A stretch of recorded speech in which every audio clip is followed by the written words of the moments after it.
वैसे तो महाभारत काल में ऐसी कई कथाएं हैं जो लोगों को चौंका देती हैं, लेकिन क्या आप जानते हैं कि भीम की जान बचाने के लिए हनुमान जी ने उन्हें अपने शरीर के 3 बाल दिए थे और उन 3 बालों के इस्तेमाल से भीम ने अपने पूरे शरीर को बचा लिया था, परंतु अपने पैर ऋषि को खाने के लिए दे दिए।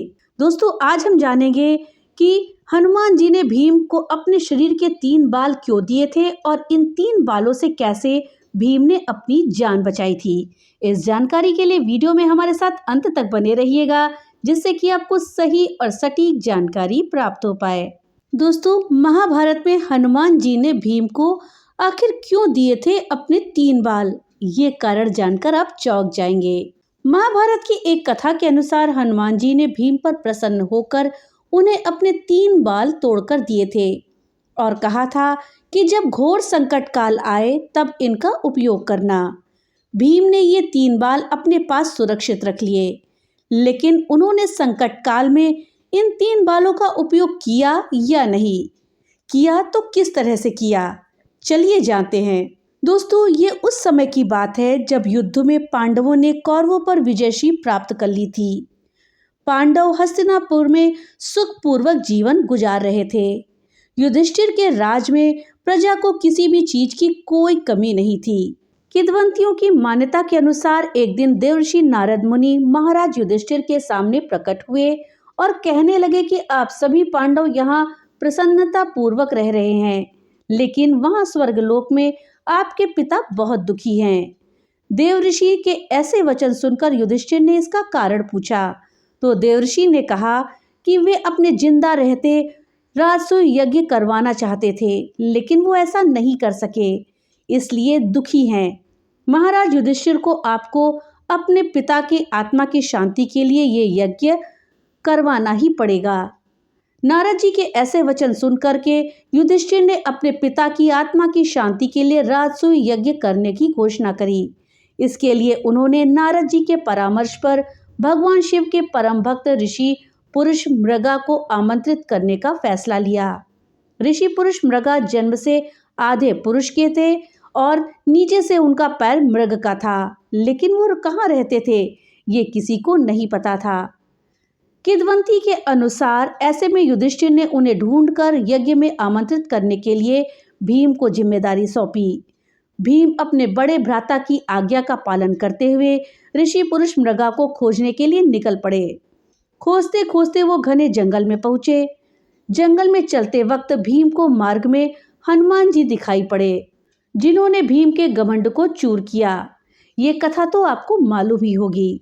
वीडियो में आगे बढ़ने से पहले आपसे एक छोटी सी रिक्वेस्ट है कि अगर अभी तक आपने वीडियो को लाइक नहीं किया है तो कृपया वीडियो को लाइक कर दें और ज़्यादा से ज़्यादा शेयर करें, जिससे कि ये जानकारी अधिकतर लोगों तक पहुंच पाए। और हाँ, अगर चैनल पे पहली बार आए हैं तो चैनल को सब्सक्राइब करना ना भूलें और बेल आइकन जरूर दबाएं, जिससे कि मेरी वीडियो सबसे पहले आप तक पहुँच सके। तो चलिए वीडियो में आगे बढ़ते हैं। भीम भी पवन पुत्र हैं, इसी नाते भीम हनुमान जी के भाई हुए। भीम ने लेटे हुए हनुमान जी को बंदर समझकर उनसे अपनी पूंछ को हटाने के लिए कहा। तब बंदर ने चुनौती देते हुए कहा कि अगर वो उसकी पूंछ हटा सकता है तो हटा दे, लेकिन भीम उनकी पूंछ हिला भी नहीं पाए। तब जाकर उनको एहसास हुआ कि ये कोई साधारण बंदर नहीं है, ये बंदर कोई और नहीं बल्कि हनुमान जी थे। भीम ने ये जानकर हनुमान जी से क्षमा मांगी। भीम ने हनुमान जी को अपने जंगल में भटकने का उद्देश्य बताया। कुछ विचार करने के बाद हनुमान जी ने भीम को अपने शरीर के 3 बाल दिए और कहा कि इसे अपने पास रखो, संकट के समय ये तुम्हारे काम आएंगे। भीम ने हनुमान जी के ये 3 बाल अपने पास सुरक्षित रख लिए और चल पड़े ऋषि पुरुष मृगा को ढूंढने। कुछ दूर चलने के बाद ही भीम को भगवान शिव के परम भक्त पुरुष मृगा मिल गए, जो महादेव शिव की स्तुति कर रहे थे। भीम ने उनके पास जाकर उन्हें प्रणाम किया और अपने आने का प्रयोजन बताया। इस पर ऋषि पुरुष मृगा भी उनके साथ चलने को राजी हो गए, लेकिन उन्होंने एक शर्त रखी। पुरुष मृगा ने ये शर्त रखी कि तुम्हें मुझसे पहले हस्तिनापुर पहुंचना होगा, नहीं तो मैं तुम्हें खा जाऊंगा। भीम ने थोड़ी देर विचार करने के बाद ऋषि पुरुष मृगा की शर्त स्वीकार कर ली। शर्त स्वीकार करने के बाद वे अपनी पूरी शक्ति के साथ हस्तिनापुर की ओर दौड़ने लगे। बहुत दूर तक भागते भागते भीम ने जब पीछे की ओर ये जानने के लिए ऋषि मृगा कितने पीछे रह गए हैं देखा, तो उन्होंने पाया कि ऋषि तो बस उन्हें पकड़ने ही वाले हैं। ये देखकर भीम चौंक गए और घबराकर अपनी पूरी शक्ति के साथ शीघ्रता से दोबारा भागने लगे। लेकिन हर बार पीछे देखने पर उन्हें ऋषि मृगा उनके पास नजर आते। भागते भागते तभी भीम को हनुमान जी के दिए हुए उन 3 बालों की याद आई। हनुमान जी ने कहा था कि संकट काल में ये बाल तुम्हारे काम आएंगे। भीम ने उनमें से एक बाल दौड़ते दौड़ते जमीन पर फेंक दिया। वो बाल जमीन में गिरते ही लाखों शिवलिंगों में परिवर्तित हो गया।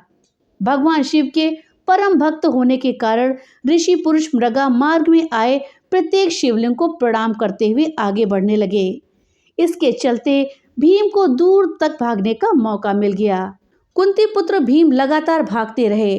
फिर जब भीम को लगा कि ऋषि अब फिर से उन्हें पकड़ ही लेंगे, तो उन्होंने फिर से एक बाल गिरा दिया और वो बाल भी बहुत सारे शिवलिंगों में परिवर्तित हो गया। इस प्रकार से भीम ने 3 बार ऐसा किया। अंत में जब भीम हस्तिनापुर के द्वार में घुसने ही वाले थे कि ऋषि मृगा उन्हें पकड़ने के लिए दौड़े और उन्हें पकड़ लिया, कि तभी भीम ने छलांग लगाई और उनका बस पैर ही द्वार के बाहर रह गया। इस पर पुरुष मृगा ने उन्हें पकड़ते हुए खाना चाहा, लेकिन उसी दौरान भगवान कृष्ण और युधिष्ठिर द्वार पर पहुंच गए। दोनों को देखकर युधिष्ठिर ने भी पुरुष मृगा से बहस करनी शुरू कर दी।